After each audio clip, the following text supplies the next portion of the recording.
Welcome to the Untold Story podcast for this week. I'm Martha McCallum. It's great to have you with us. And today I am joined by the author of The Last Ships from Hamburg, Business, Rivalry, and the Race to Save Russia's Jews on the Eve of World War I. It is an absolutely fascinating period to look at, and it is written by the historian and author Steven Ujifusa. Did I say your name right? You did, yes. Thank you so much, Martha. It's great to have you with us. It's an interesting name, and I've heard you talk about it. I always like to, on the Untold Story, start by having our guests talk a little bit about themselves. So, for people who don't know you, tell us a little bit about your background, Steven. Well, sure. I have a Jewish mother and a Japanese-American father, both sort of a byproduct of two immigrant stories. And I grew up outside of New York City. I've always been fascinated with ships in the sea.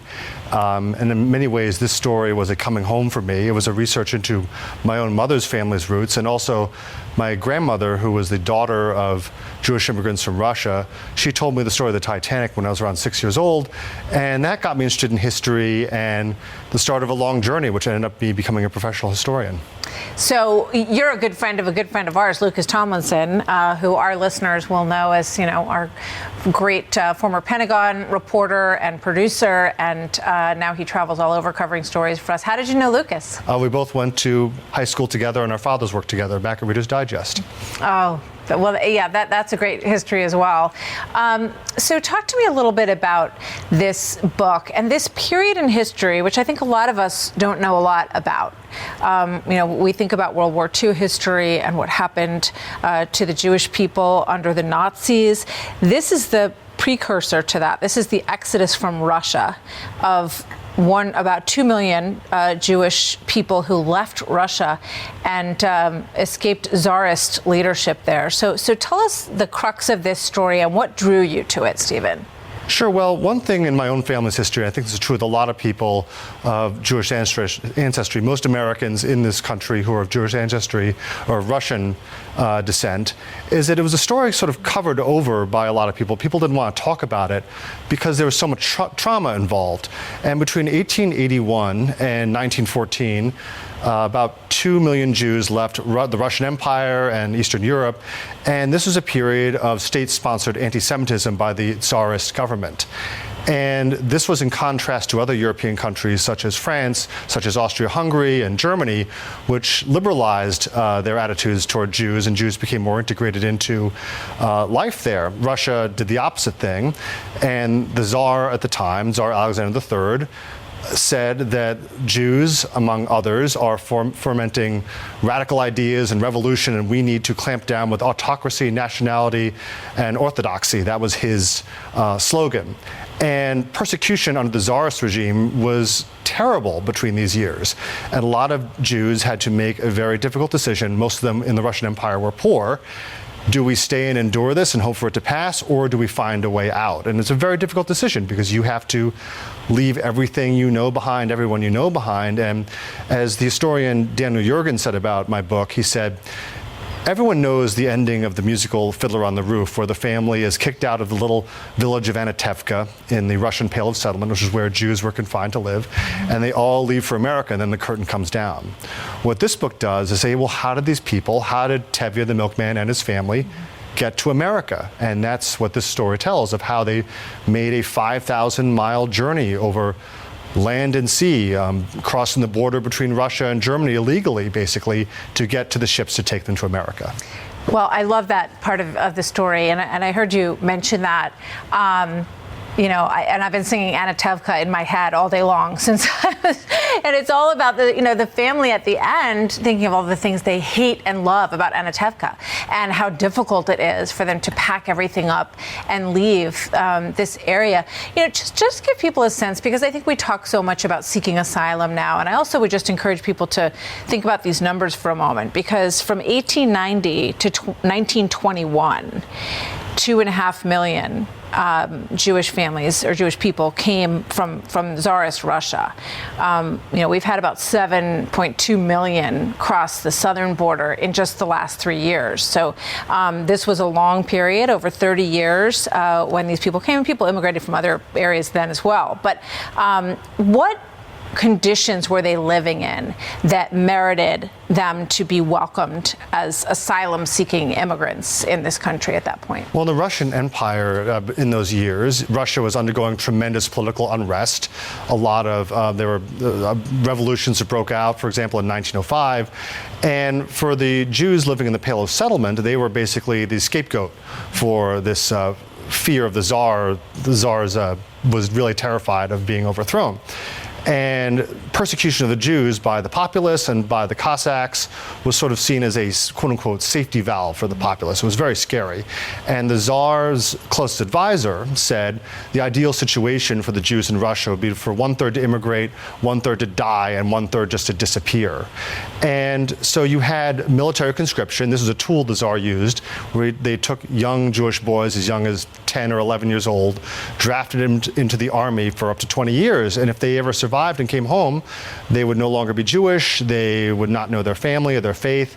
So that was a primal fear for parents of having their children taken away. You also had pogroms breaking out, that especially happened on Easter. There's an infamous one in Kishinev in the province of Moldova, where hundreds were killed and about 50 died and hundreds were injured. And the police stood by and did nothing. It was basically people were allowed to rape, kill, pillage, steal. So this was a difficult decision for people. And the Tsarist government, when put under pressure by Theodore Roosevelt and others, would basically deny it, saying, oh, there's no problem, there's nothing going on. Jews have a good life in Russia. And so this was something that people had to make this difficult decision. It's interesting, while you're talking about that, I'm thinking about the tens of thousands of children, some of them young teenagers, who've been taken from Ukraine into Russia to be basically deprogrammed and brought into Russian society and into Russian military and all of that. So these kinds of things continue to happen in the world that we live in now. So you tell this story through the lens of 3 men who helped to make this happen, this huge migration of Jews from Russia. And they were Alfred Ballin, who was the head of the Hamburg shipping company, Jacob Schiff, who was the head of Kuhn and Loeb Investment Bank, and J.P. Morgan at International Mercantile Marine. So these men had their own motivations for being part of helping to expedite this huge movement of people.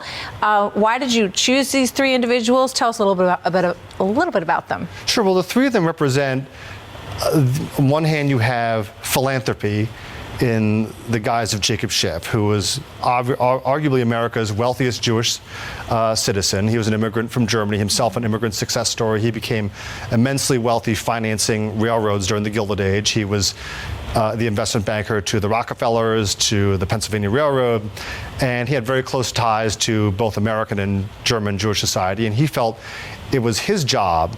He very strongly believed in the principle of tzedakah, of giving back, of giving away a lot of his wealth to charity. He felt America should be the promised land for the Jews, and he set up a whole network of charities, especially here in New York, to welcome people who came with nothing, who'd sold everything to get a head start. He did an early example of what you might call micro-investing, where he gave out $50 loans through the Hebrew Immigrant Aid Society to people who showed up so they could start a push cart or start a business.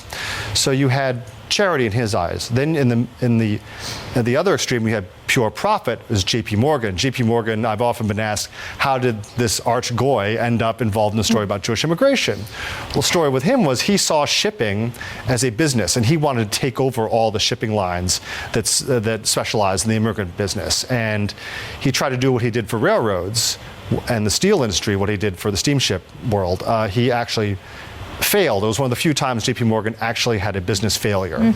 He could not monopolize the North Atlantic steamship lines, and that was because of the person in the middle who sort of walked a tightrope between business and philanthropy. That was Albert Ballin, who was the managing director of the Hamburg America line, which between 1899, when he took it over as head, and 1918 at his death, it was the largest shipping line in the world. And it's what made him very close with Kaiser Wilhelm II. He was a German Jew who was born to poverty, and he rose to the top of the business world in Germany. And although his ships were extremely luxurious and first class, he pioneered the concept of pleasure cruising. He did a partnership with the Ritz-Carlton Company for first-class restaurants. But he would say that without the immigrant business, I would be out of business in a week.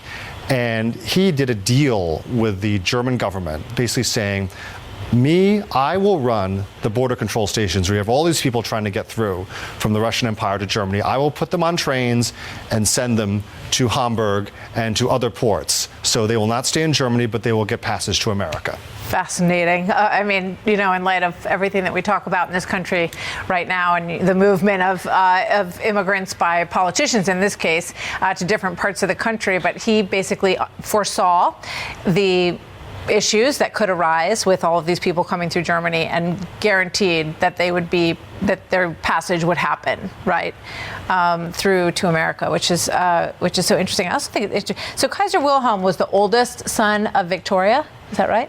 He was the eldest grandson of Queen Victoria. Okay. Because so many of these heads of state were related at that point, right? And sort of go back to the British monarchy in terms of leadership in different countries, right? Yes, Queen Victoria was the grandmother of a lot of Europe's monarchs. Including Russia. Yes, her granddaughter Alexandra was the wife of Nicholas II, the last Tsar. Yeah. So all these families are interconnected. And Albert Ballin he was very much, as well as being a businessman, he was a very adept diplomat, and he knew how to work. He tried to serve as a go-between between Kaiser Wilhelm II and King Edward VII, who was Kaiser Wilhelm's uncle, to stop a war, because he knew if war broke out in Europe, that would be the end of the immigration business. So tell me a little bit about, what it was like for these people who were on these ships. There's a picture of one of the ships on the cover of the book. What was their passage like? How much did it cost them to get across on these ships? Yes, so first off, most Jewish families didn't have much money, so they have to save up for a while or have relatives who are already in America send them money. Mm-hmm. They have to sell all their household furniture, everything they couldn't carry, and then they would book a ticket, often at a company agency in their village.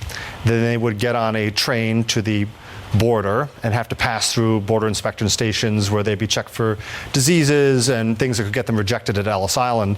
Then they would get on a sealed train that would take them to usually Hamburg, and they would go to an immigrant village that the Hamburg America Line ran called the Auswandererhallen, and up to 5,000 immigrants could stay there for up to 2 weeks while they waited for their ships. And there was a church, there was a synagogue, there was kosher kitchens, everything was included in the fare. He was a smart guy, Albert. I mean, there's pictures of these villages in your book, and he thought it all out.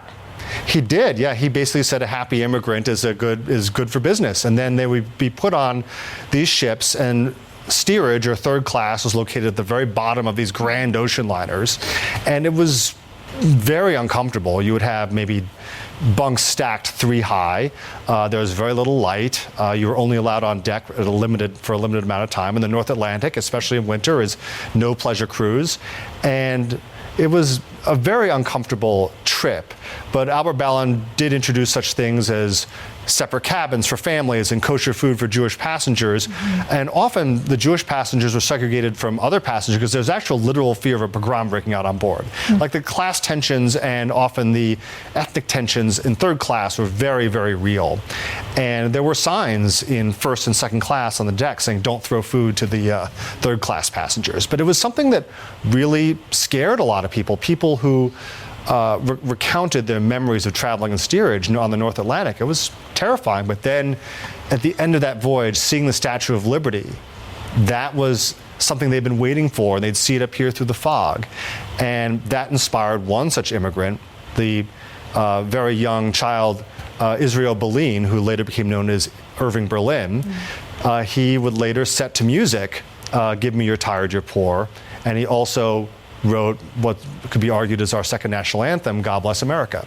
So he was inspired by that. The Untold Story continues right after this.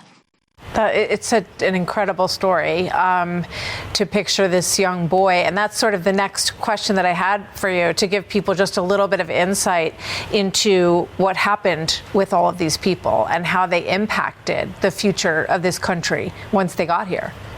Yes, a lot of these people, first of all, like all immigrants, Jew and non-Jew alike, at this time, when they showed up, whether on the Lower East Side, which is where most Jews moved to, or to Little Italy, or Hell's Kitchen or other immigrant neighborhoods, that first generation was, a lot of these people really sacrificed everything. They worked in these lousy jobs in sweatshops and in factories. This is here in New York, where the organized labor movement, as we knew it, began with the Triangle Shirtwaist Fire and the International Ladies Garment Workers Union. And it was it was traumatic for a lot of these people. They had left everything behind, but their hope was that their children would get a better life. And as the great Irish-American writer Pete Hamill said, he said, I remember my father, who was a big guy who worked in industry or worked with his hands, didn't mess with a guy like that, but he would come home and he would cry. And I think that was a very common experience with a lot of these first-generation immigrants, living in these tiny two-room apartments in these tenements, and that were often had outbreaks of disease. It was something that if you made it, and especially if the second generation made it, that was the big test. How many people were actually turned back at Ellis Island? Because I've heard varying reports on this, and you talk about the tension and the nervousness with actually getting in once they got here. Well, I think about 2% of all of immigrants were actually rejected by Ellis Island. And that was something that actually the steamship lines thought about, especially the Hamburg America line. They made sure that immigrants who were coming through these border control stations did not have cholera or trachoma or any of these diseases that would get them turned away. So it actually was a relatively small number. I mean, there was a process that was at Ellis Island. I mean, that was the big difference today, is that everyone, I mean, New York was the biggest port, but you also had immigration processing stations in Philadelphia and in Boston. You know, everyone had to go through it. And the big fear, though, is for any family is being separated. And especially for Jewish immigrants, the fear of going back to Russia was so terrifying. As one immigrant said, if I was going to get rejected and had to go back to Russia, I'd throw myself off the ship. And they would have to be sent back to Europe at steamship company expense. Yeah.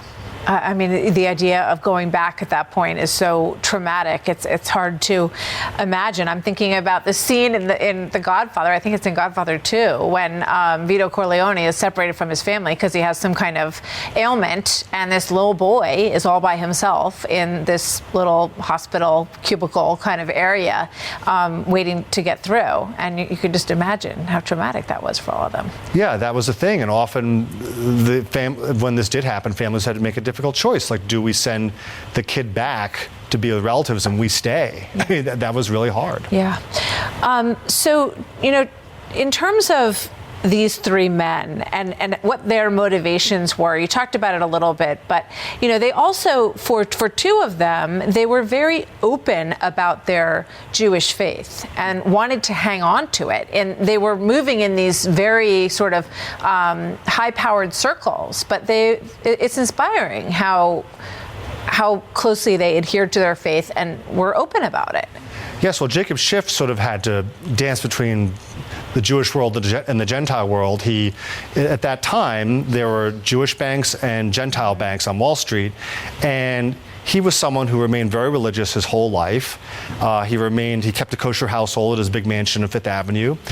He went to Temple Emmanuel Hill in New York City, but he was someone who did business with people like the Rockefellers and the Pennsylvania Railroad.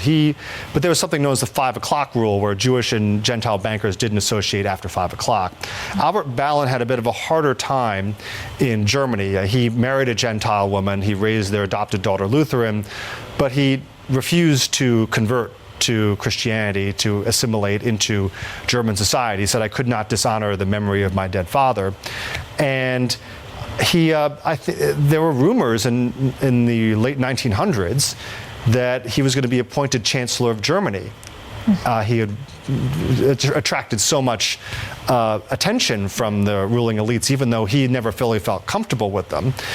And he basically said, no, I will not convert to be a Lutheran to become Chancellor of Germany. Plus, my place is here with the company that I helped build. And at his death in 1918, his close friend, the banker Max Warburg, whose son would later go on to found Warburg Pincus, Max Warburg said he always stayed true to his original purpose and to his faith, which he never denied in spite of and perhaps because of the difficulties it brought him. But he remained very loyal to Germany and was heartbroken with what happened during the war.